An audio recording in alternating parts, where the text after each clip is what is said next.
Yeah, so this is our podcast. We are Creatures of the Night. I am Wendy. And I'm Chris. Thank you for joining us today, tonight, tomorrow, whenever you're listening to us. Exactly. So how are you, Wendy? How you doing? You know, just making it, man.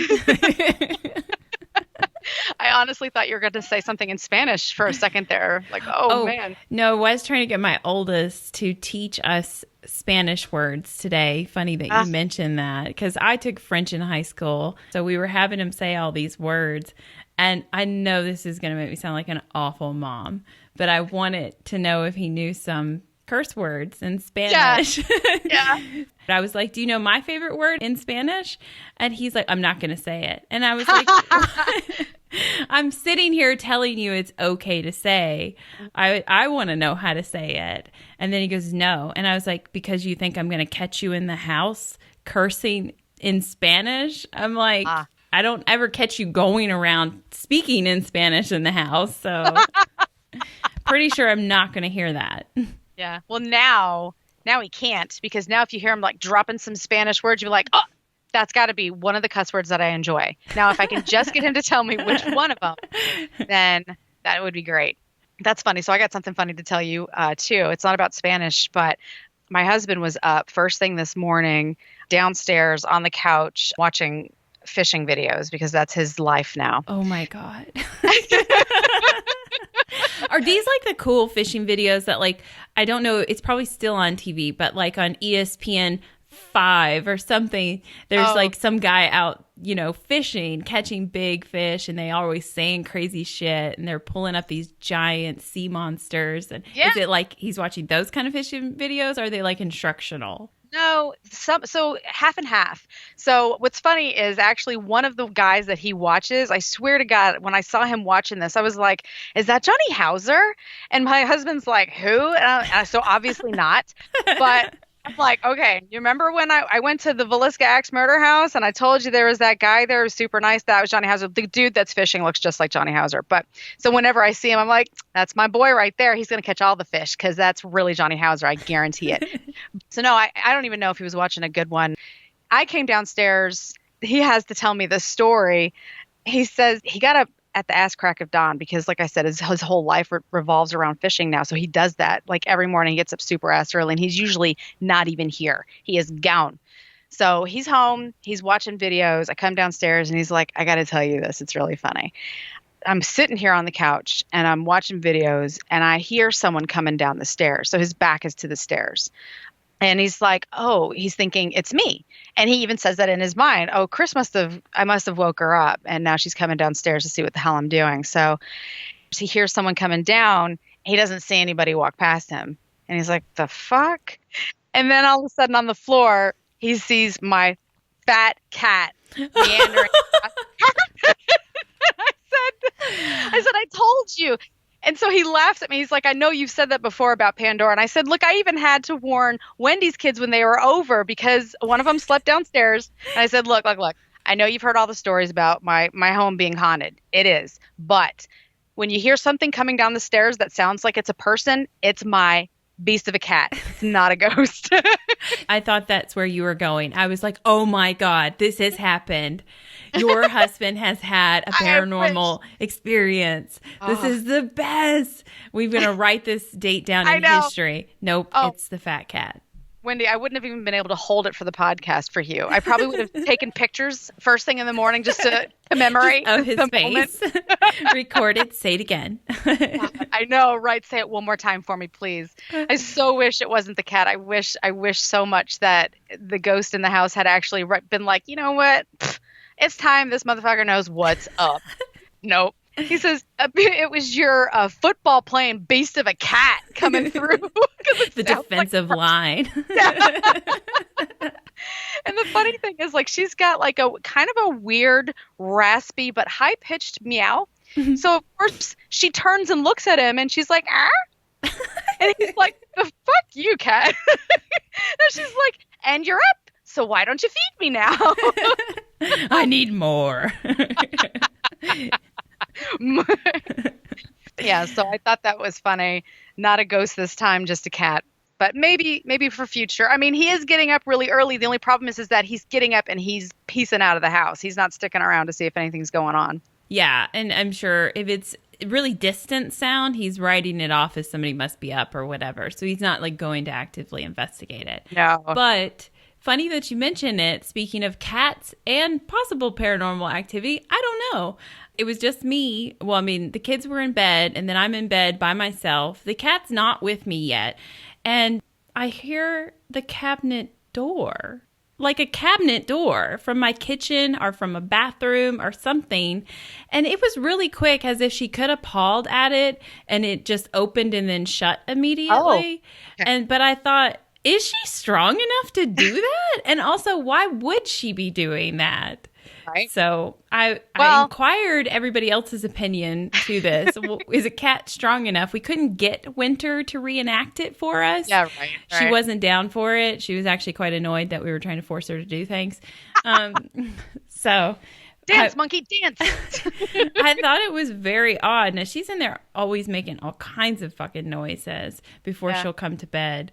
But I thought, that's really strange. Well, we used to have a door in our house, and it wouldn't quite catch the latch completely. Right. It would be shut enough, but apparently the cat could open up the door. She would put her paw underneath the door, and she'd pull it open. Yeah. It was the bathroom. Because Pandora used to always be my buddy, and for whatever reason, my cat bathroom buddy as well. I don't really know why. I don't know what's so special about being in the bathroom with me, but she sure does enjoy it. So, and then after a time of sitting in there with me, sorry for airing all of this out for you guys listening. Oh my God. I mean, I'm sure a million people have this thing. All three of my animals must all come into the bathroom with me. If I shut the door, they're there scratching at it and pawing at it for me to open it. Yes, yes. So, well, that's the thing. So she'll go and sit by the door when she gets tired of sitting in there with me, and she'll open it. That was the door that wouldn't always be closed all the way, which should have been since it's the bathroom, but whatever. She just opens it and she leaves. Now the door's halfway open for the whole world to see me sitting in there. It's like, thanks so much, you evil cat. Well, because we have like a toilet closet, so it's within the bathroom, but sometimes I'll leave it open because I know they're all going to come in there. And then I hear kids coming around the corner speaking to me, and I have to be like, the bathroom door's open. don't come in here. Right there. Because there's a mirror right on the other side of it too. So I'm like, I feel like they'll be able to see me from. I don't know how it really works. I've never tested it out with anybody. Halt! Do not come any further. So I'm like, the door's open, and they're like, why is the door open? It's because the animals must watch me pee. Yeah. We're a weird house. Well, good. Then hopefully everyone understands, everyone with pets anyways, that that's just how they are. They just, you got to have them in there with you. So I have an oops to mention. I also have an update. Which would you like me to spill the beans on first? So I'm excited about the update. Definitely want to hear that. I like getting bad news out of the way first and then feeling good with the good news. So do the oops first. Sweet, because I actually put them in that same order because that's how I want it to. So, okay. On today's Oops Corner, I did realize on one of our past episodes, it was called Cozy Little Demon-Infested Living Room. I misspoke and incorrectly said one of the girls' names from that episode wrong. The first girl that I mentioned, I believe I called her Annamarie Schaberl. I believe I said it like 1,000 times. I don't know. Maybe there was something about Bert. I mean, I always like Bert and Ernie. I love Sesame Street. So maybe I was just like, we're going to retype this, and now she's Schaberl. So unfortunately, I didn't have a haunted Bert and Ernie story, but I tried to squeeze it in, I guess, with Schaberl. But her name was not Annamarie Schaberl. It was Annamarie Schaberl, like Schaberl. Probably it was a German name, so I'm sure I'm even still butchering it. But just wanted to point out there was no T on her name. It was an L. And I'm sorry about that. Anyone that was listening who was screaming at the top of their lungs because they already knew the story, I apologize. There it is. That's my oops. I'm sure there will be dozens of others. As a matter of fact, this whole episode is probably full of them that I'll have to clarify later on. Now for my update on another episode that we had, it was 46. I think it was called Speaking of Hot Dogs, I Don't Have Any For You, but I Have Murder. I said that I really wish I had known where on Appledore that Karen Christensen had worked. And apparently, Karen Christensen had worked for Celia Theater. And I know this because after the murders on Smutty Nose, Celia wrote about it. How I missed this in my research, guys, I don't know. I guess because I'm so that good. Disappointing. I failed on my research, but I was so shocked because, like I said, I just remember having that thought. I wonder, because if she worked on Appledore, where of all the places could she have worked? Well, she worked at the damn hotel. And I was so excited because that meant to me that Karen possibly might have seen the ghost of Philip Babb, and even more possibly the Laka Waka. And at this point, I'm really just looking for any excuse to just say that on my podcast. So I'm just going to squeeze that in every chance I can. Keep bringing it up. Yeah. Don't forget, guys, Laka Waka. Hashtag. Laka Waka. You Right. got to put it in front of it, but you know what I mean. I like that. So check this out. According to poet Celia Theater, Karen had been working for the Thaxters at their tourist hotel on Appledore Island for 2.5 years. Oh, wow. I know, right? This was just amazing to me. And through a twist of fate, she was fired by Celia Thaxter's mother, Eliza, just 2 weeks before her murder. According to a letter by Cedric Layton, dated February 23rd, 1873, the mother, Eliza Layton, had shouted at Karen, "Depart and never come my way again." Damn, what did she do? Well, that's so funny. That's actually what I was telling my husband. They seemed to think that she was too, meek, I guess, too frail, I guess, to be doing housework. They were actually like, yeah, sewing is actually more your speed. You can sit down somewhere and sew. Oh, they're like, man, this bitch is slow as hell. Yeah. She's probably like clumsy and breaking stuff and everything too. Possible. I mean, I am. I mean, when I do housework, I'm breaking things all the time. Like, look, I vacuumed, as a matter of fact, before I got started, and I'm yanking that stupid cord. It's like the size of a football field, and yet somehow it manages to get wrapped up in a ball, like a cat ball of yarn. And I'm yanking and yanking. Meanwhile, I'm ripping off the cards I've got taped to the post there, like just pulling them all off. I mean, thanks. That's what I needed to do. But anyway, so I don't know if that was her deal. I guess they didn't have corded vacuum cleaners back then, so probably not. But yes. That's a bummer. Oh, right. Karen left the Laytons and returned to stay with her family on Smutty Nose. Interestingly, in the house that the Hontvents were renting from the Laytons. Oh. Right? I mean, it's just like twists and turns. I didn't even know that. It's kind of a small set of people, so you would assume that they're all kind of connected. I mean, it's like a small town, except for it's broken up on islands. Right. But yeah. Take a boat to get across. Right. In a letter to a friend the week after the murder, Celia wrote, "Karen was quite one of the family here. It was she of whom I wrote the little spinning ballad, you know." No, I don't. Sorry. "Now I'm afraid these dear people will all be frightened away from here and no more will come." That's so funny, though. They fucking fired her. and then they're like, she was a sweetheart. We loved her. We fired her and sent her to her family's house, and now she's fucking murdered. Like, she could have been safe here in our big hotel or whatever. Yeah. She also speculated, which this was one of those things where it was disproven based, even on the story that I told you, was based on some of the things that they had brought to light during the guy's trial, whatever, John something. I can't think of his name now. Al. But Celia, you could have just said the guy's trial. Just leave it. Go back and listen to the episode. That episode, remember? So she speculated that he was there to rob her of her pay, her penance from working on Appledore, which, like I told you, he was actually after the Hontvents money from their fishing business. Yeah. But I mean, he's there for all of it and anything he could find. Right. All I got was like $15. Right. But that's a silly statement. I know. He's there for financial gain, no matter who it came from.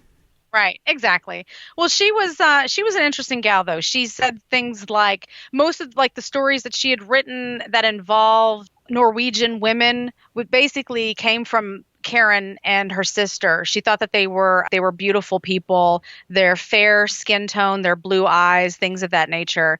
So whenever if you ever happen upon one of those spinning ballads, as Celia so put it, just think if she's talking about a woman that most likely she was referring to Karen Christensen. So there you go. See, that's a juicy story I thought you were going to tell me, is that she got fired, some kind of scandal. No, she's just a terrible maid.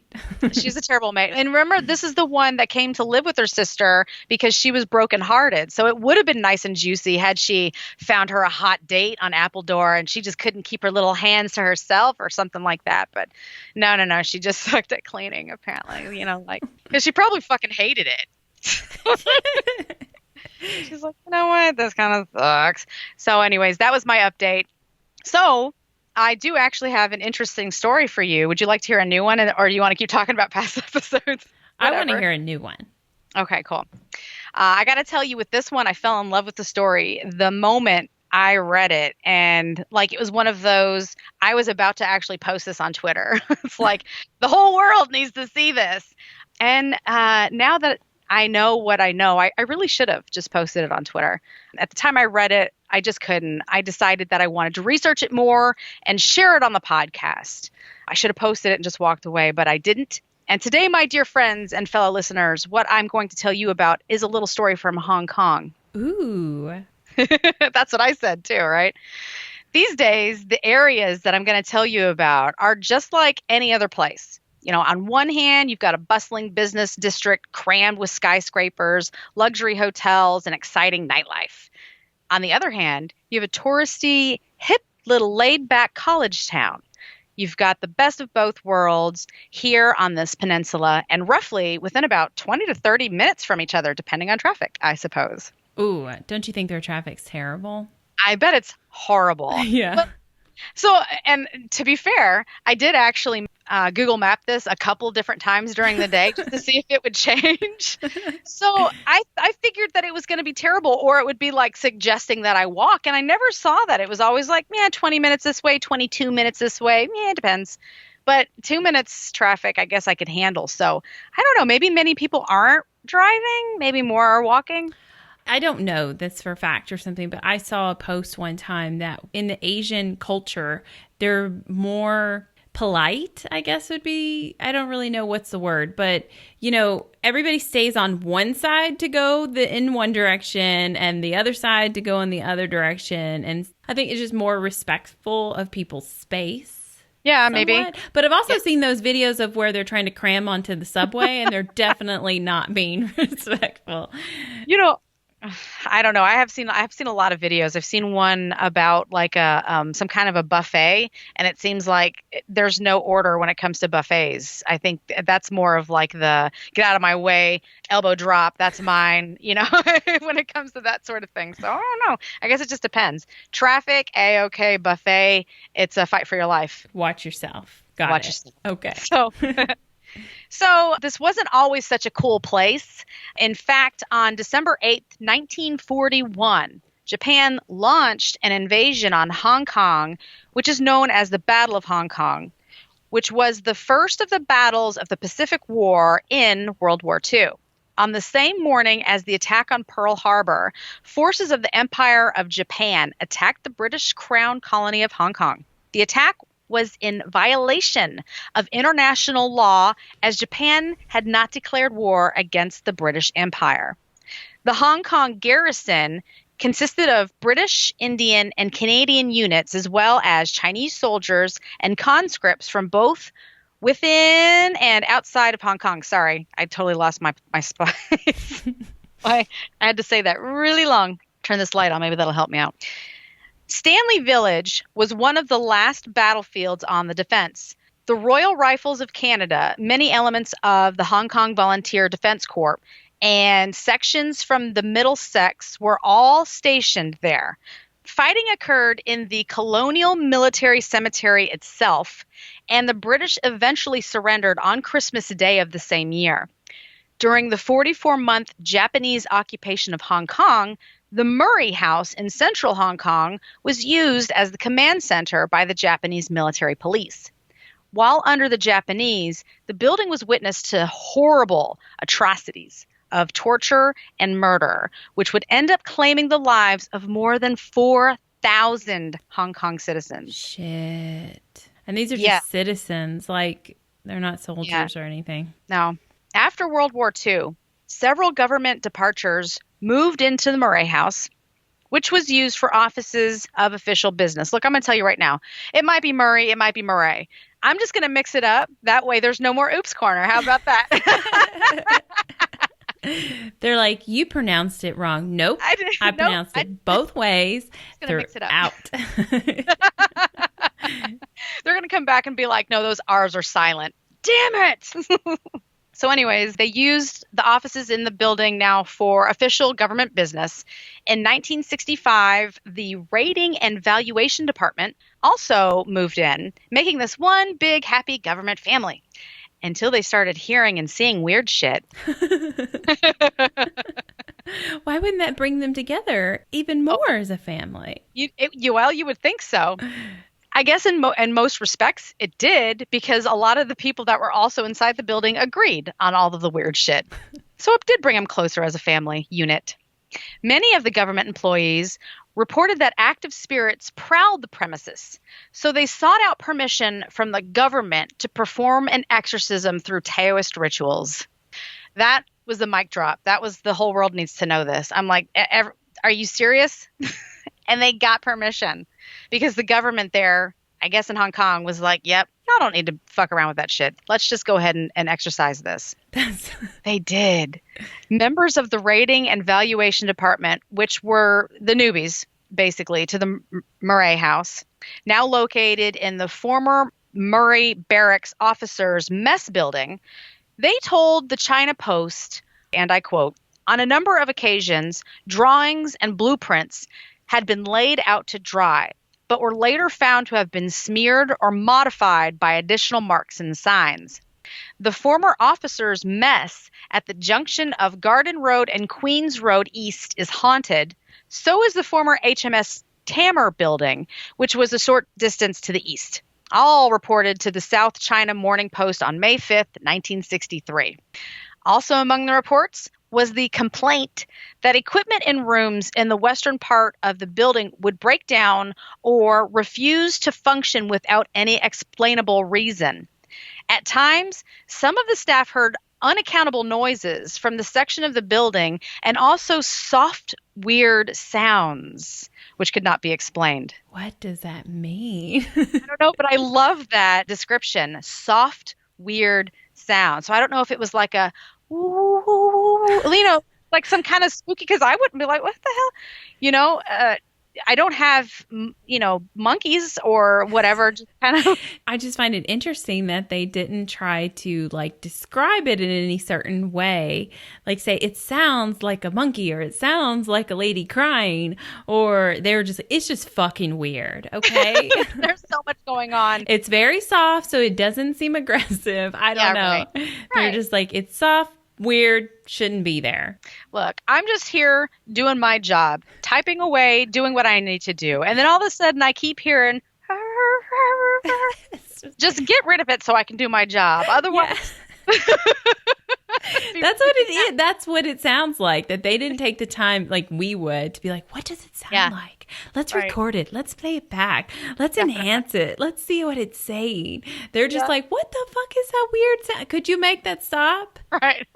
I'd be like, this quote, this can wait. They also noticed shadows being cast by invisible subjects. That Ta-da! sounds so much fun. It does, doesn't it? I wonder if the invisible subjects were the ones that were responsible for making the soft, weird sounds. Well, I mean, what else would you attribute it to? It could be something else, but I think you would connect it. If you're seeing this kind of phenomenon, and then there's this sound phenomenon, you're going to assume that they're coming from that must be that way. Unless it didn't come in that direction. It's on on opposite sides. So you're like, wow, we got a lot going on here. But that, Can you imagine just sitting at your desk and you look up and there's just shadows on the wall and there's nobody that could be doing it? And you're just like, is anybody else seeing this? You're right. I would probably think at that point, since I'm at work, I'm already stressed out, that I would have lost it. That was it for Chris. She's lost her marbles.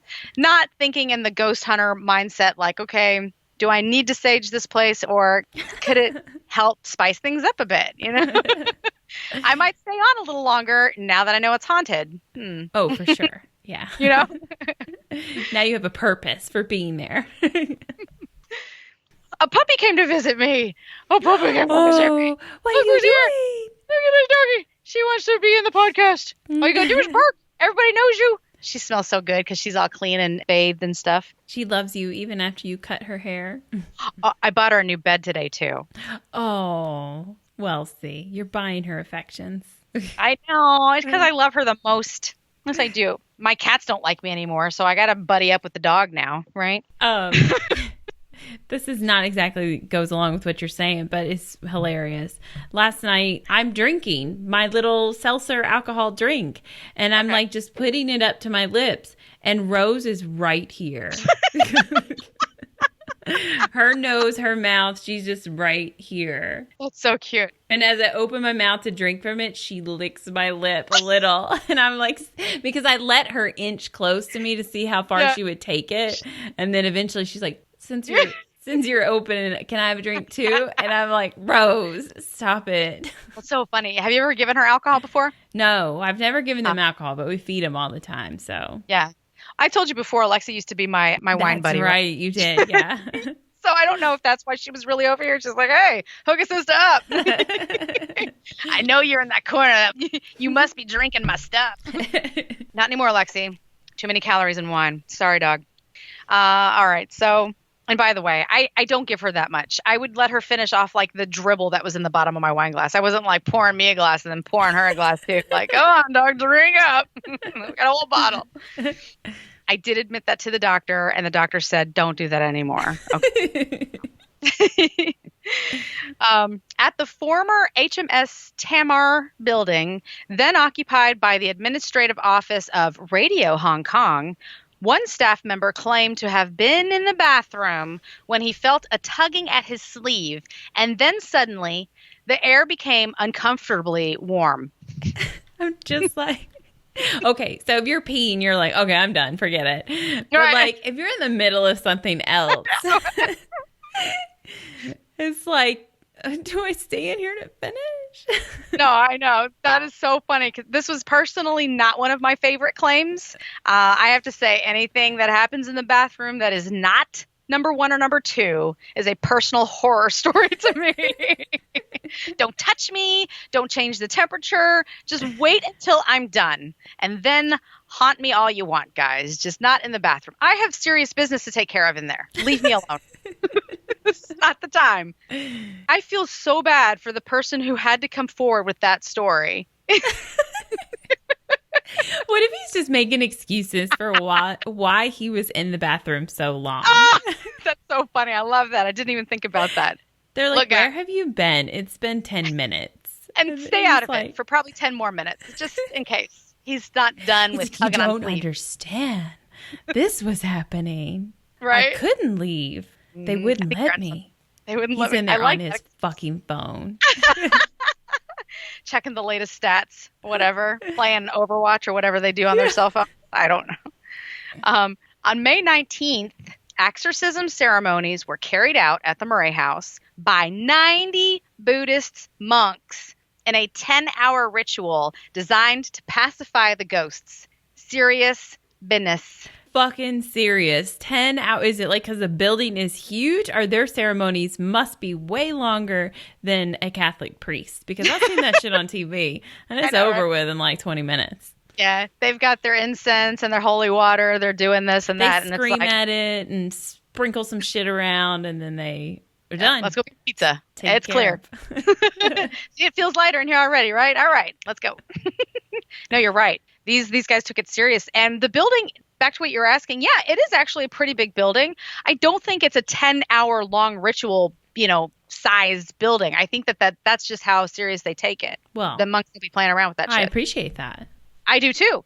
I think maybe we need some more of that kind of action here in the States, Instead of those, like you said, those Catholic priests that are like, all right, well, I'm going to do my best and hopefully we can, well, I don't know. I say that, but there's more to the story. So I guess let me finish before I start speculating. I love to go off before topic. we start telling them what to do. You know what you needed. Oh, wait, there's more to the story. Wait. I did actually write this. I know that there's some more. So hold on before I start questioning things. So before midnight, tablets bearing the names of those known to have died through calamity or atrocities on the site were taken outside and burned in a furnace. Wait, this was a part of the exercise? Yeah. I mean, look, I don't know anything about Taoist rituals, but apparently that's their way of moving on unrested spirits. Okay. I can't argue it. I don't know anything about it. I know here from the movies and shows that I've seen, usually if you've got a spirit that's attached to something, taking it outside and burning it, it doesn't work the same way. Usually doesn't appreciate that, but they mean business over there. They mean business, right. Maybe they did something else.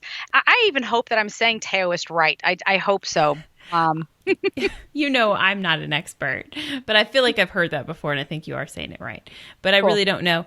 I think it's all in the intent. So if that fire ritual is held very sacred to them and they have the right intent with it, then it doesn't really matter whether they're burying it, burning it, sending it off in sea, whatever. Right. I'm sure it was some kind of respectful release. No, you're right. Yeah. With all jokes aside, I think where I come from, where I say on the shows and the movies that I've seen, generally it's some kind of a negative energy or a demonic energy that they're taking to burn. This was a symbolic, like you said, it was a way of releasing those spirits from being trapped in a place of such horror and moving them on. So I do think it was actually a good thing. It was just it was weird hearing it in that sense. They're just like, yeah, all their names, we just burn it. Right. It's usually not associated necessarily with good burning stuff, but they know best. Right. I left it in their hands. It seems like they did a good job. I'm glad I hired them. On June 7th, the Post reported that the building's employees no longer complained of ghostly goings-on. However, other stories I've read suggest otherwise. Apparently, there have been recent reported sightings of a headless ghost which roams the bathrooms. What the fuck? Get out of there. I'm busy in here. Why the bathrooms? I don't know. That's interesting, though. They seem to be fond of that area. And other reportings are the sounds of typing, which can also be heard in the dead of night. So if you're snooping around this building, which is very open, you should be able to walk past it and hear what sounds like typing just throughout the walls.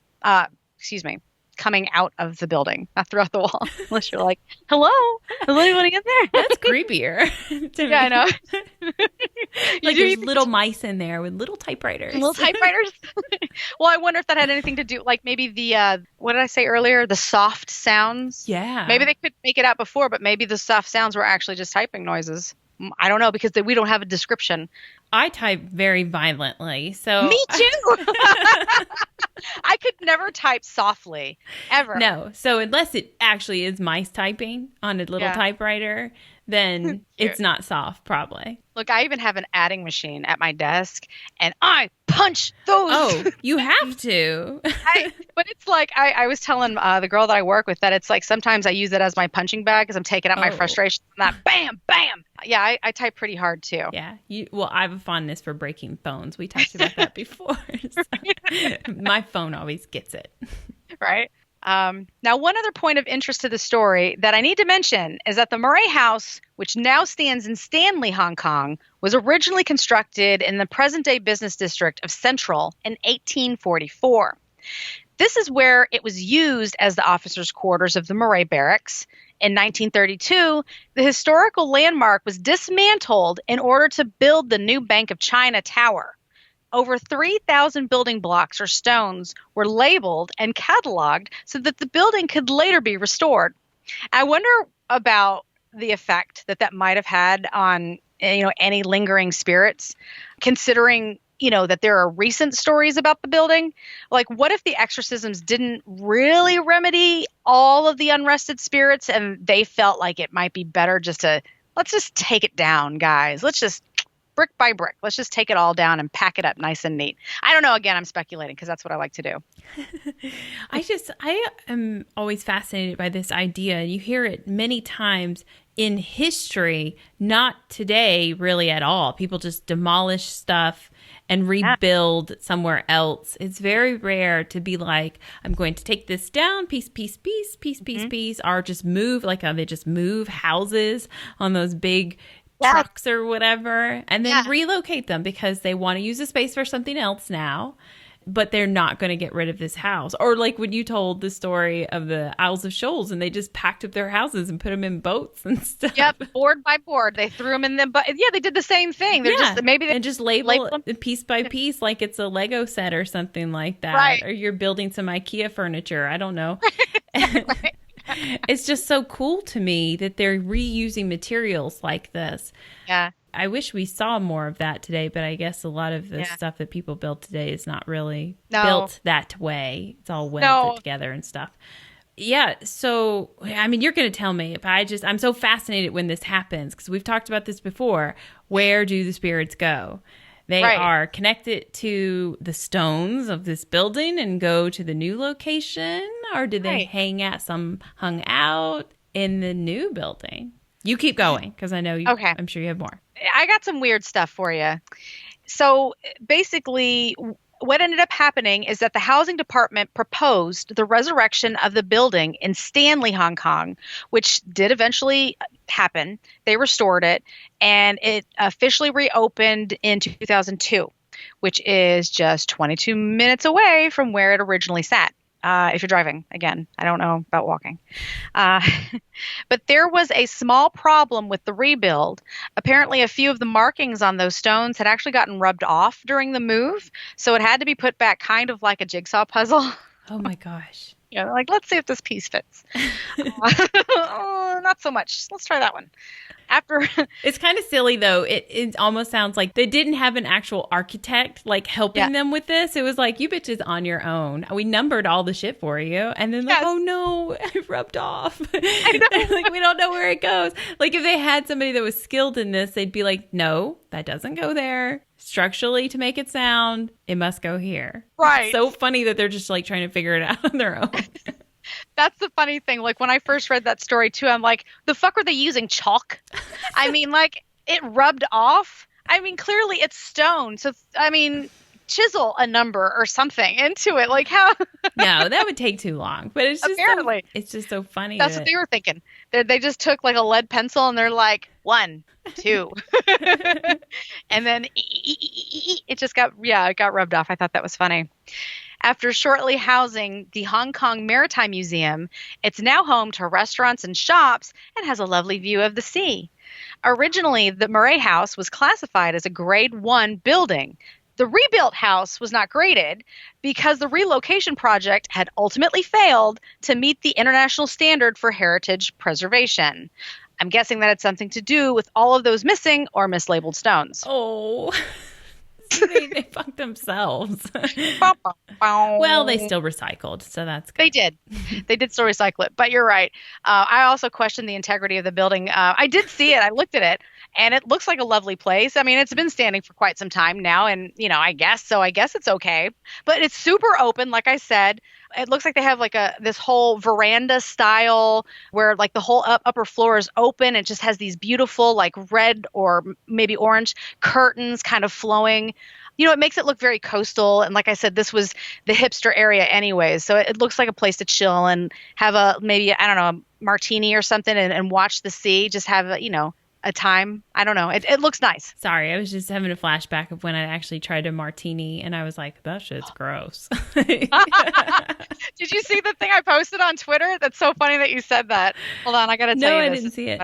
I posted this a couple days ago when I was like, I was so frustrated at work that I was starting to see red. It says, how to make the perfect martini. 1, pour gin, vermouth, and olives into the trash where they belong. 2, drink No, drink what? I'm sorry, I laughed over it. Whiskey. That's, yeah. I'm with the person that made that. It was so funny. I was like, that is my life. The only martini I've ever had that was any good was like a caramel apple martini, and you like drench caramel syrup like all around the rim and stuff. So it was more of like a sugar-based drink than anything. So there was no olives in that one. So what makes this story even more interesting is that they moved the building to Stanley, a building that had already seen so much horror and violence. Now it's literally minutes away from the Colonial Military Cemetery, where the battle took place on Christmas Day, and St. Joseph's College, which had yet another very horrendous moment in history involving a massacre. It's actually referred to as the St. Stephen's College Massacre. So, going back before the British surrendered on Christmas Day, Japanese soldiers entered St. Stephen's College, which was being used as a hospital. It was on the front line at the time. The Japanese were met by two doctors, Black and Whitney. They were marched away and were later found dead and mutilated. Ooh. They then burst into the wards and bayoneted. Is that even how you say it? Yes. Bayonet? Why do I have to say it? Well, not with that southern twang on it. Twang. Bayoneted? Is yes. that how you say it? Yes. Okay. Bayoneted a number of British, Canadian, and Indian wounded soldiers who were incapable of hiding. The survivors and the nurses were imprisoned in 2 rooms upstairs. Later, a second wave of Japanese troops arrived after the fighting had moved further south away from the school. They removed 2 Canadians from one of the rooms and mutilated and killed them outside. Why are they even... okay. Yeah. Why are they taking the time to mutilate them? For one thing, it's just fucking rude. It is horrible. It is so bad. Many of the nurses next door were then dragged off to be tormented. I actually took out what they did to them just to save us from thinking about it. We can use our imagination. And then they mutilated them too. I've watched a lot of Mindhunter this week, so I got it. Yeah. I got to catch up, like really bad. I'm watching Dark Crystal, so. Yeah. When Mindhunter ended, I was told, this has started. I was like, this is a big thing in my house right now. Oh, yes. It's awesome.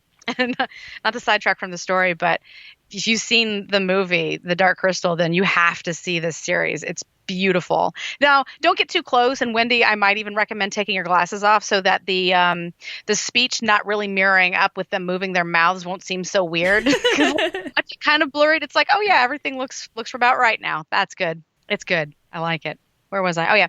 The following morning after the surrender, the Japanese ordered that all of the bodies should be cremated just outside the hall. Other soldiers who had died in the defense of Stanley were burned along with those killed in the massacre, making well over 100 people altogether. During the Japanese occupation, Stanley Jail and Village were used as a prisoner of war and civilian internment camp, and the cemetery, which had not been used for more than 70 years, was reopened for burials from the camp. Although the cemetery as a whole is laid out and maintained as a military cemetery, in the older part, service graves and the graves of civilian internees who died during the Japanese occupation are intermingled. A number of the graves in this part of the cemetery are still marked by the original headstones erected by the prisoners of war who collected the granite from the 19th century fortifications and carved the inscriptions themselves. I cannot wait to post some of the pictures of these because it's wild just to see that. And to know that they carved them themselves, by hand. It looks like it if you're looking at it, but you're like, is that new? Are we doing that for effect? Nope. That was legit. It's really insane stuff. I just think it's amazing that they took the time to do all that. Well, I mean, I guess I don't know if they had any other option. I just mean that they're under occupation. I'm sure it's a very traumatic, horrible time. And then, they're trying to honor those that they lost. It's really beautiful to make the effort to still honor those people instead of just, I would just, me, I just freeze up in fear. I know. I don't know how helpful I would be. I know. Yeah, it's very emotional. You can just imagine it, And like I said, when I show those pictures, when I post them, I think it kind of comes through, just the emotion and everything. There are now 598 Commonwealth servicemen of the Second World War buried or commemorated in the cemetery. 175 of the burials are unidentified, but a number of special memorials commemorate casualties known to be buried among them. The cemetery also contains the New Hong Kong Memorial, which commemorates by name Chinese casualties of the two world wars who have no known graves. So there was a lot of brutality happening right there in Stanley. So it's possible that some of the activity being reported in the Murray house now could have maybe lingered from when the building had originally been reported as haunted, sure. Or maybe some of the spirits from the massacre have found their way there. I don't know.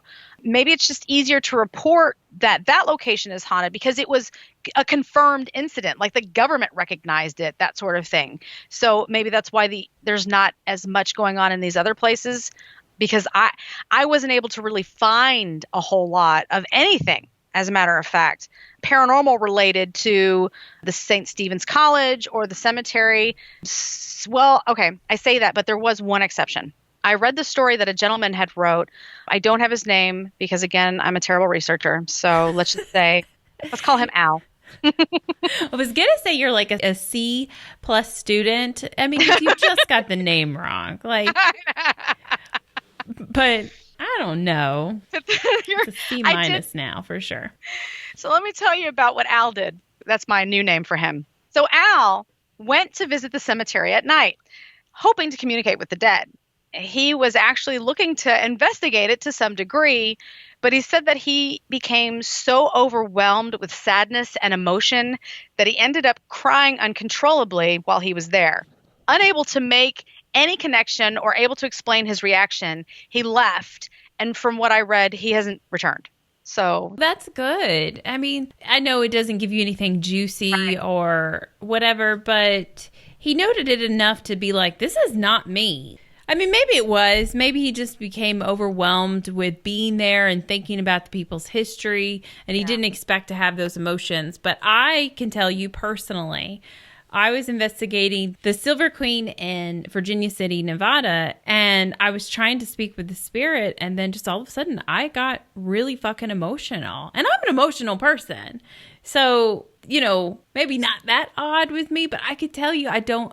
Have you ever seen me cry at an investigation before? No. So where the fuck does that come from? No, exactly. And I was slowly just becoming visibly upset. Like, I tried watching the video because I record it myself because that's what we do is we document everything. It was hard to watch. I'm like, what the fuck is wrong with you? Why are you blubbering? You know, but I felt really sad and stuff. I mean, it's not to the point that I would never investigate that location again. I am a nut job. And I would go back and want to see if it would happen again. But maybe it shook him as like, this is weird that it's emotionally affecting me like this. Yeah. And I would agree. Well, first of all, I agree with you. Every investigation that we've been to, I've never seen you bust out in tears. I mean, we've had some like equipment malfunctions too, which you've gotten like seriously irritated over, but you haven't been like, you know, starting to cry over it or anything. That's more of a me. I go right to the tears kind of a thing, if anything. This guy, more to his point, he did seem to be like kind of emotionally wrapped up in this. And it is a very sick and sad story. And if you are that involved in trying to connect with those people on that kind of a level, I think it's very easy to open yourself up to feeling that way. And being sad, sure, I'm sure he already was. I think he might have taken something on just as you had. In your experience there from the Silver Queen, something, he said it was an uncontrollable cry. He couldn't like back away and just be like, okay, think of something happy thoughts. You know, it was just, it had taken him over and wouldn't let go until like the next day. He was like a blubbering idiot, basically. Yeah. Well, and mine didn't last that long either. You know, I kind of gathered myself and then exited the room, and it was just like, that's weird. I'm also one that, like, I say I'm really emotional, but I don't necessarily get emotional in front of people. I'm not comfortable doing that. Right. So even my own family. So going back to my kids and everything like that, you know, you got to pull that shit together and we move on with our day. We got other things planned. So imagine for him, it must have been something like what you had go on at Edinburgh. Right. And, you know, it lingered, and that, I mean, it scared you. So totally. When I read that, And I thought about it. I was like, wow, I wonder if that was, and even going back to where the guy was in the bathroom and he said that it started to get hot in there. I was like, get the fuck out of that bathroom. When it got hot at Edinburgh, I couldn't go anywhere. So maybe if I had gotten out quicker, I wouldn't have had that, terrible reaction. And it stayed with me for a really long time. And maybe with this guy, it was the same way. It was more of a, I don't know. It's a sad experience. I don't know if he had taken on a soul that was sad that they couldn't do anything for anybody else, or if they were sad because they lost someone. I mean, there's a lot of different people that are buried there too. Mm-hmm. So yeah, I thought that was the only thing that I could really dig up on the cemetery. But on the other hand, we still have central Hong Kong, which is where the Murray house originated. And even though I'm not able to really pull up anything additional going on from Stanley, I sure as fuck was able to find out a lot about the paranormal activity going on in central Hong Kong. And you know how much I love my lists. So I've compiled one for you. Love it. This is a very brief rundown, which contains a variety of haunted locations, all from where the Murray house originated. First up is Blake Garden. In 1894, bubonic plague, which went on to kill thousands of people living in the colony, broke out and around what is now the hipster neighborhood of Po Hing Fong. The buildings where most of the people perished and were demolished is now Blake Garden, Hong Kong's first public park. This is what was built in its place. And people say they see children dressed in traditional Chinese clothing playing in the park. That's upsetting. It is. I know. I don't want to see kids. But I mean, if they're playing, I mean, maybe it's just bittersweet. That's true. I like that. Happy, somewhat. They're playing. So second on the list is Po Hing Fong. Po Hing Fong has experienced other disasters apart from the plague. The cul-de-sac, originally site of Dr. Sun Yat-sen's Center for Anti-Qing Revolutionaries, was the scene of a fatal accident in 1925 during a flash flood. On July 17th, just before 9 a.m., nearly 80 people were killed when the torrent of water, days after heavy rain, led to the collapse of a retaining wall on the corner of K9 Road and Ladder Street. Oh, fuck. Lots and lots of bad stuff going on in this area, right? So I would honestly, just after everything that I've read, you would think that the haunts would be not so benign. Like I would be pissed off. I'm like, everybody's dying here, guys. Yeah, but it's not like it's, well, I mean, I don't know if you finished your list or not, but it's not it's not from torture and murder or it's like not, it's not an evil doctor running around or anything like that. It's people that were just I say the wrong place at the wrong time, and that makes sense for the disaster that happened. You might think not for the plague, but I do. I mean, I think it's not like you necessarily go out and contaminate yourself purposely with the plague or whatever like that. Like, you just happen to run into the wrong people or be around the wrong people. It just gets you. I mean, it just caught up to them. Right. So no, that's not the last one on my list. I have plenty more of depressing stories to go through. Okay. I was just meaning that it's tragedies that are going on. So these spirits are probably not necessarily so super pissy. Right. They were taken kind of unexpectedly or, not when it was necessarily supposed to be their time. Right. So they wouldn't be like demonic hauntings. If anything, your spirits that didn't realize that they had been killed. It just caught them off guard. Right. Yeah. So these hauntings are probably just them most likely trying to communicate with you. Like, hey, guys, what the fuck is going on? What are these things driving around? What's happening? Where's my house? Why are you walking into my bathroom? It's probably one of those kind of things. It probably would be an amazing place to investigate because of that kind of activity. And like I said, these places that I'm going through on my list here are all in central Hong Kong, and you can walk and hit every spot. They're all in a row. So third is, all right, guys, don't come at me. I'm probably not going to say this one right. Sai Ying Pun. We're going to try that. It's the Sai Ying Pun Community Complex. It is 126 years old. The building on High Street, the one that I just said, is believed to be inhabited by ghosts. Originally a nurse's dormitory, it was occupied by the Japanese forces during the Second World War and then later became a mental hospital. The building was abandoned in the 1970s and remained empty for the next 20 years. In the 1990s, the government retained the original facade of the building, but redeveloped the rest, turning it into a community center. Fun. During the 70s, when the building was abandoned, curious thrill seekers related tales of having seen headless people wandering around the corridors. Wait, why is that happening?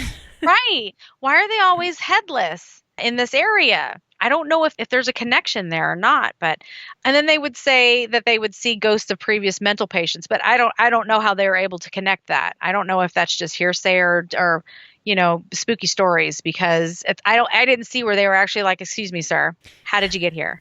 Maybe they were in a hospital gown, though. That's true. I mean, that's a clear statement. I mean, some of my 90s do look like hospital gowns, though. I'm with you on that's that. My look. But I mean, I would assume the beheaded people are people that were executed by the Japanese when they were under occupation. And then I guess they're seeing them in hospital gowns, or they're just trying to throw that in that they're mental patients because they have a backstory. They have a history. That's so they're trying to say that must be where they come from, Right. It could be anybody and anything, though. It really could be, but it seems like a really. I've seen pictures of this place, and it's also another amazing building. By the way, I just want to throw this in there. Just because I'm doing a little shorty on all of these places doesn't mean I'm not going to do a future episode on any of them. So if you think that this is all that I'm giving you, maybe one day in the future you might hear a little bit more, because I just had to include them in the story because they were all along the same area from where this one building was that had to be exercised. And I thought that was pretty impressive. This much shit was happening in that same area. So this is number 4. This one is Bridges Street, which intersects Xing Wang Street and Staunton Street, remains the site of several notable buildings, including the YMCA. What? Sorry, I guess I'm just shocked they have a YMCA. I know, right? It was built in 1918. It's now listed as a Grade 1 historic building. I guess they didn't take that one down brick by brick and move it somewhere else. The Japanese used the streets, buildings as barracks during the war. In 1945, when the occupying Japanese forces surrendered at the end of the war, a large number of soldiers are believed to have committed suicide there. That's not good energy. Nearby residents say they often see the shadows of soldiers at night and hear the sound of marching soldiers and even sobbing coming from the YMCA building, of all places. I'm trying to think of how the song goes. Like, I'm pretty sure you're supposed to be happy and having a good time there, though. So, I mean, yes, that's disturbing. You don't remember them saying, and you'll be crying at the YMCA. Those marching soldiers will be sobbing at the YMCA. No, I don't think it was in the song. No. The 5th location is Shek Tong Tsui. The area of Shek Tong Tsui in Saiwan on Hong Kong Island was first settled in by the Hakka people in the 17th century. The name is derived from the old stone pond, or Shektong, around what is now Hill Road. Granted, see, I'm giving you directions too, just so you can make your own notes if you guys are already in Hong Kong and you're like, where the fuck are these places? I'm drawing a map out right now.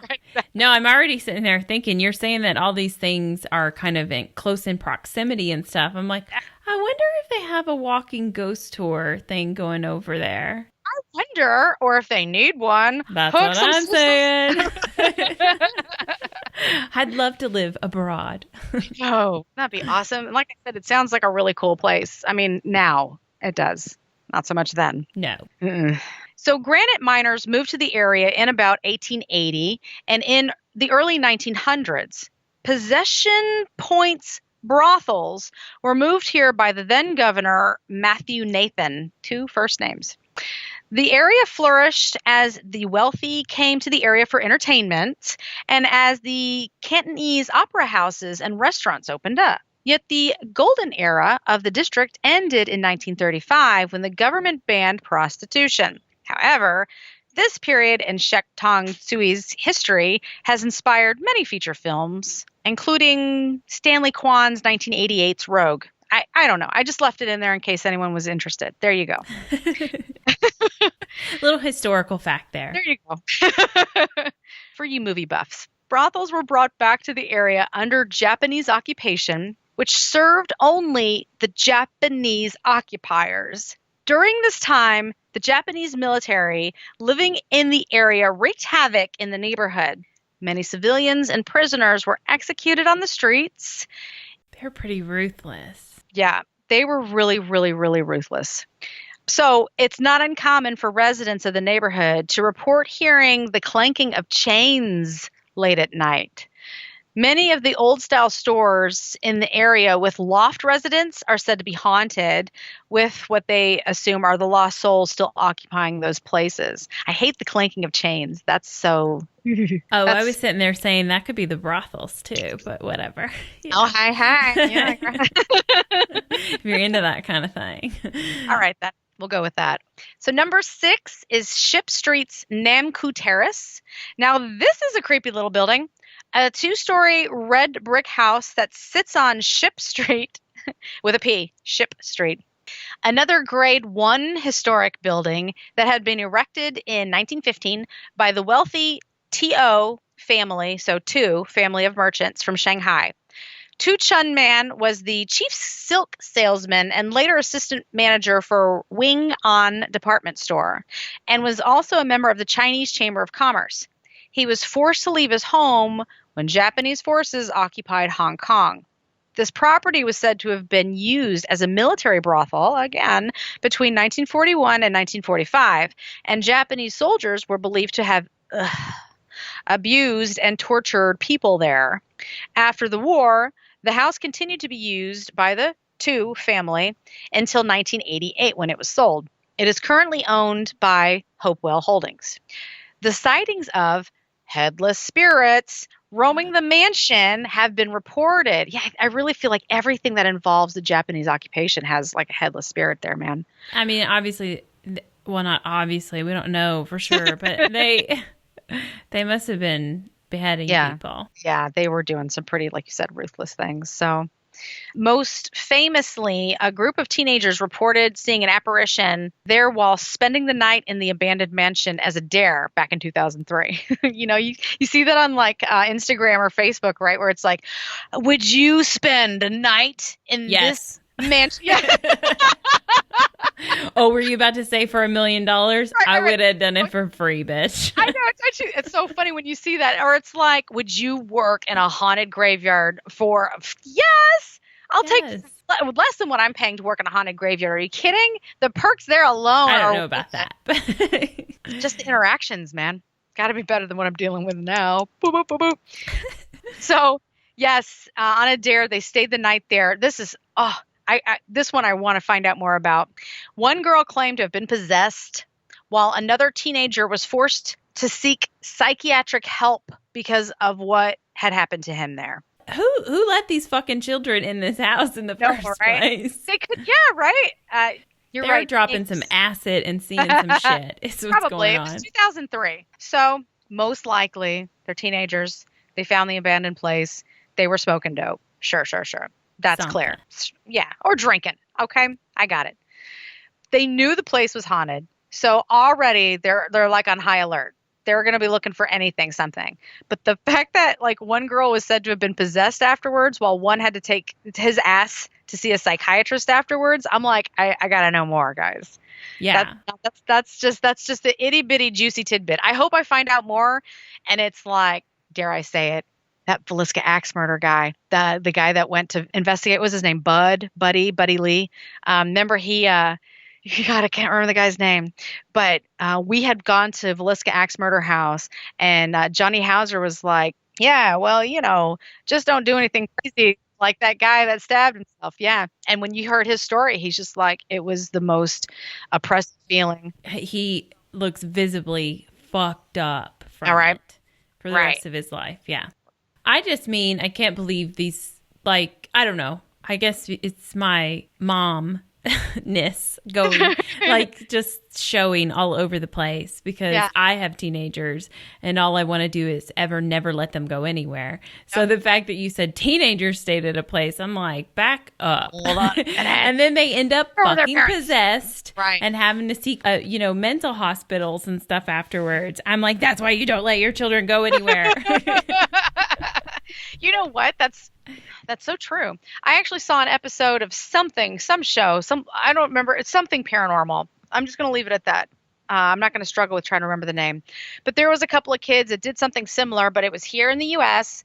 They had been investigating this one, I think it was a school, like an abandoned school. And they were going pretty regularly. It was her and a good friend and maybe another buddy. And then all of a sudden, they brought something like evil back home with them from their investigations. Like it was so messed up that now these kids were being attacked regularly at the house. So yes, lock your children up, keep them at home. Don't let them go out there exploring the paranormal. They bring back the bad shit. Or anything. I don't know why. That's true. So now I'm on to number 7, which is Star Street. This street is a popular location for foodies these days. But back in 1841, the colonial government designated the area as a site for a burial ground for non-Chinese residents. Although this idea was scrapped in 1889 in favor of using the land for residential buildings. It was I'm just wondering, where did they put those where'd they put them know. Where did those people go? Or did they do a little boathies? During the Battle of Hong Kong in 1941, a Japanese bomb fell into an air raid shelter located on the street, killing hundreds of people. In 1985, a number of Star Street residents reported seeing ghosts escaping from the place where the air raid shelter had stood on the same day and at the same time. Ooh. Yeah, I like that. I mean, I don't like how it happened or whatever, but we need to find out that exact moment and make sure that that's the time that we're in Hong Kong when we go. It does seem like something interesting to see. You know, you imagine like you turn your head, oh, there's a ghost standing there. Oh, right. You're sitting in a chair and a ghost wanders across the doorway. You know, right? You're like, what the fuck was that? But I mean, the way that they're describing it is kind of like, we've said this in other podcast stories where people had seen visuals, reenactments of things that are going on. So you imagine you just all of a sudden see a bunch of ghosts. Yes. Exiting this one thing in a rush. In a rush, yeah. That's wild. It was pretty wild. They had interviewed several different residents that were on the street, but they all had the same story. Like they were all telling the exact same story. And these were all people that weren't like, you know, hey, Mac, hey, Johnny B, you know, they weren't like tight people. They weren't like get on the phone discussing. They didn't know each other. Yeah. Right. So that was interesting. What I liked about that one, I really think it's Ghostbusters. I could totally be wrong, but there was a movie. I hope it's Ghostbusters. Maybe it was the second one, but it's like the Titanic rolls up and every ghost that had sank with the Titanic like gets off the ship. I think it was Cheech Marin too. He's like, they're all like, hey, you know, we're finally here. And it's like all the ghosts, you know, then people are watching this ghost and these people walking off the ship and their mouths are dropping, you know. It's got to be Ghostbusters too, right? That's what I was thinking. Yeah, I think it was Ghostbusters too. I can't remember for the life of it, but that's what it made me think of. It's definitely Ghostbusters. It's one or the other. Okay, good. Well, at least I got that part right. So it can't be the first one. I think it's the second one. I think it's the second one. If not, then this will just be another oops episode for me, you know. Whatever. On a roll. No, we said both of them. It's one or two. One or two. There we go. That's what we're going to do from now on. Options. Just whatever. And finally, my 8th spot to check out is Fenwick Street. In 1964, the luxurious cinema Easttown Theater at the junction of Lockhart Road and Fenwick Street in Wan Chai opened its doors on the site of a demolished funeral parlor. The cinema was able to seat 1,300 people and had the best equipment in town. Must have been a fancy theater. Bougie, yeah. However, it was closed after 10 years because of rumors that it was haunted. That's why they closed it down. Wow. And then they demolished it to make things even better. They're it was super haunted. Right. This is interesting. The sales counter at the cinema noticed that More often than not, there were more admissions than the number of tickets sold.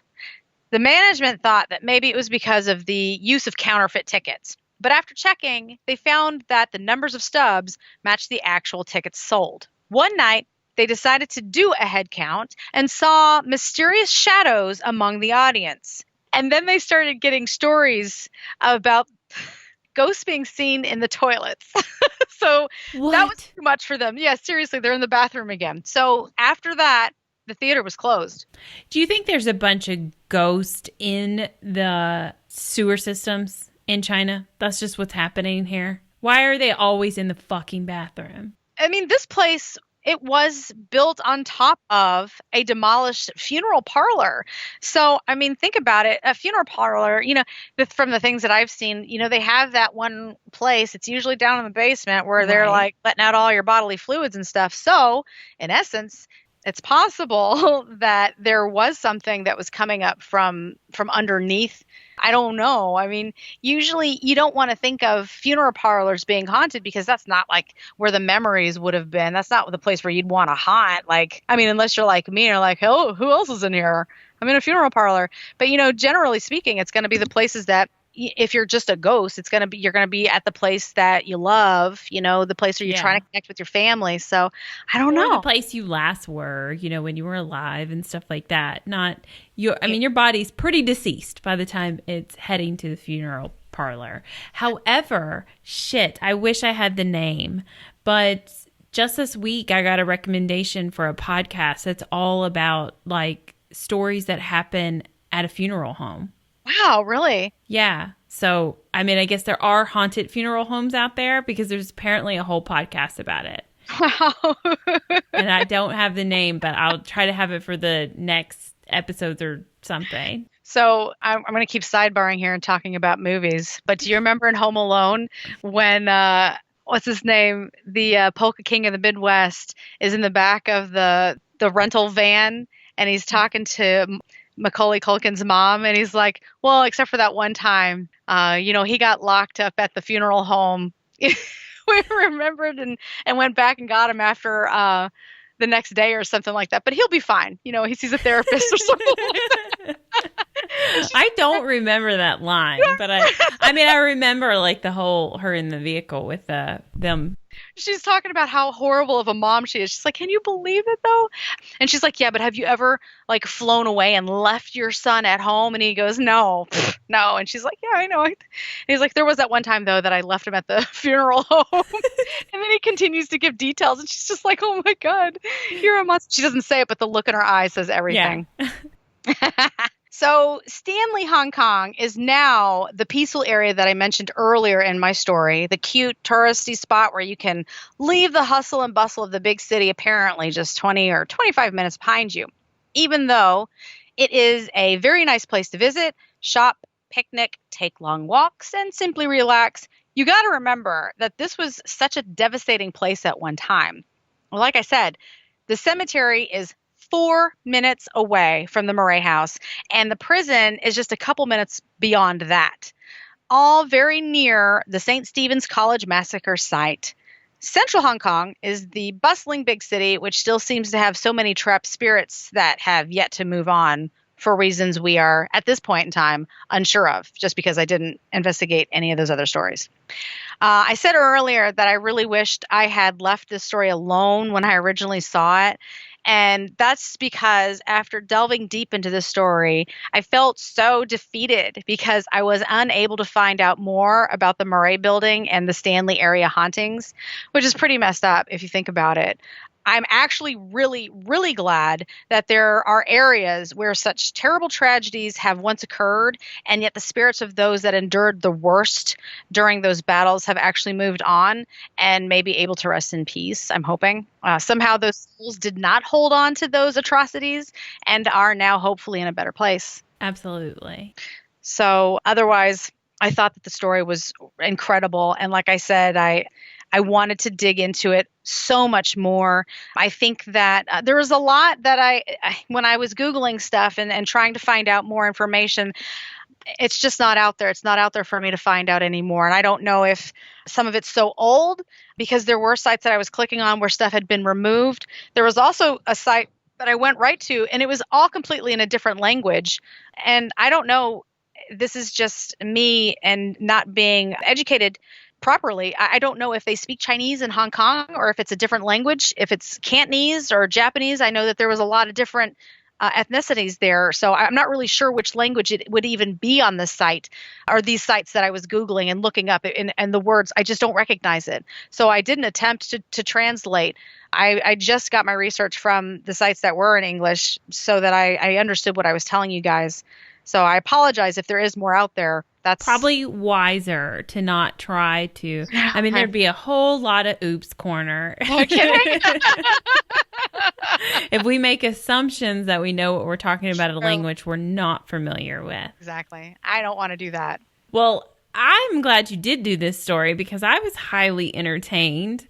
I mean, I know that sounds like really fucked up and dark, but I mean, I just love the history story of it all and to hear the little tidbits of what paranormal activity was going on and how they dealt with it. And now I want you to look into the sewers being haunted over there because there's got to be a story down there. There's a lizard man or something going on and he's been eating people. Illuminati, I'm sure. And yes, I have to do more research on this area because it seems like just because I found like this one street of haunting after haunting after haunting doesn't mean that there's not another street that doesn't have the same thing. Or maybe I should go back and research some of these other stories. It's just very fascinating. There is a lot of history, deep rooted history into these streets. I mean, like I said, some of this shit goes back to the bubonic plague type area. So yeah, it was interesting. I'm glad that I researched it, and that I got to share it with everybody here on the podcast. So if you've had a paranormal experience, it doesn't have to have been in Hong Kong. Any old paranormal experience will do. We'll take it from everywhere. Write to us at creaturesofthenightparanormal@gmail.com. Or if you're more into connecting via social media, then you can find us there too. Check us out on Facebook or Twitter under COTN Paranormal or on Instagram as COTN_paranormal. I'd also like to recommend that you hit us up on our website for a sweet-ass t-shirt because we like to make them. We like to read our podcasts and make t-shirts at the same time. We like to have 1,000 little projects going on all the time because we're just creative people like that. So we like crafting and we like developing these, cool ass spiritual products and then digging up these stories to tell you about and really just to entertain ourselves as well. So yeah. So you can go to our website, creaturesofthenightparanormal.com, and we have our past investigations on there. We have our blog on there. We have products that you can buy, spiritual products like, bath bombs or sprays or oils that you can buy to help protect yourself if you're a paranormal investigator or if you're experiencing something in your home that you'd like to protect yourself from. Mm-hmm. And then we also have t-shirts that say Creatures of the Night Podcast, so you can join our kind of cult. Army, whatever we are. You can be a part of this group by listening, by subscribing, by buying a t-shirt, and we can all be united like that. I don't know.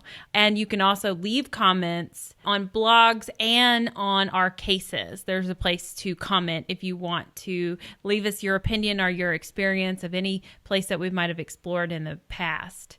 And maybe haven't done a podcast on just yet. If you want to share, help make those stories a little juicier because we'll eventually do every location that we've been to. So if you've been there and you want to share, then take a look at our Creatures in the Night Paranormal.com and then you can leave comments on the investigations and that'll help build to our story. You can also go and find all of our podcasts on YouTube. It's COTN Paranormal or any place you find our podcasts, but like and subscribe and share. And I believe on any of those sources, you can comment as well. But yeah, that's all that I had. Thank you. And bye-bye. Bye.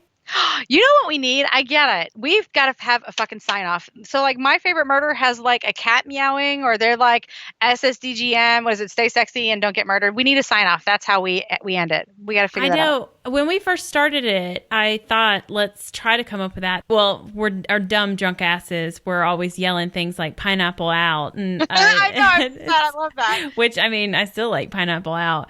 But I don't think that everyone will get that. It's not as maybe catchy because you have to know what that's all about.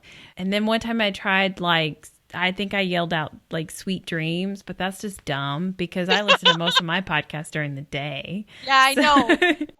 So I'm so on with saying like, hello, how are you doing? Thanks for listening to today. And then I'm like, oh, and my brain goes, oh, they might not be listening to this today. Maybe it's tonight. And then I'm like, wait a fuck, what does it fucking matter when they're listening? Who gives a shit? It doesn't matter. Why am I like, my brain is like, oh, but you also have to include but, and then my mouth just like, it's diarrhea all over. Wow, you would have a shit ton of oops corner if I would allow you to include shit like that.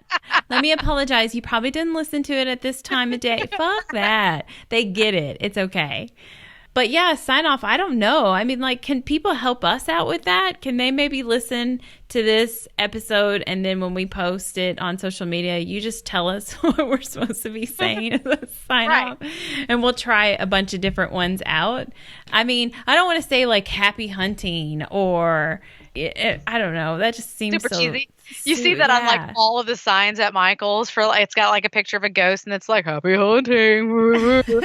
I can get one that could be our sign. I mean, and I get it. Like I love paranormal investigating, so it is happy hunting and we're so happy to do it. But I don't want to say that because it sounds like something, I don't know, my grandma would say. How about this? Contest time. How about if someone helps out and comes up with a way for us to end this shit, they get maybe a t-shirt or something cool? Yeah, a free t-shirt or something from our shop. Probably a t-shirt though. Just right, from a t-shirt. That's what I'm saying. I think that'd be good. There you go. Help us out. How do we wrap this shit up? What do you say at the end of your night of investigating? I love you. Good night. You probably, if you're like us, you say, and don't follow us home, by the way. Right. We end our podcast. Don't follow us home. Peace out. Subscribe, rate, and review, but don't follow us home. All right. So we're just doing this off the fly of our asses. So, but sure. If you guys have some suggestions, right, and you want to get in on this free t-shirt deal, then write to us at any of the places that we told you about already. I'm not going to repeat it because I've already closed my page. It's gone. Bye-bye. So you just hit that back 30 seconds like a couple of times and get back to all of those web pages that we told you about. Write to us with your suggestion on how we end this shit, wrap that shit up like Wendy said, and get you a free t-shirt, right? Yeah. And if you don't have any suggestions and you think, no, the way y'all do it is fine, all awkward and weird and just yelling stuff out to each other, then let us know that too. Being like, nah, you guys are good. Just say, it's fine. I liked y'all mixing it up. All right. Hey, and we got animals too. We got a whole bunch of animals between the two of us. We could make one of them meow or bark, or I got some kids that can make noises. Soft, weird noises, maybe. Yeah. They'll be loud, weird noises probably from mine, but my oldest can make a raptor noise. No, like a pterodactyl noise. Sorry. Anyways, yeah, help us out. So I gotta say bye again. I said bye already. Goodbye. Get out of here.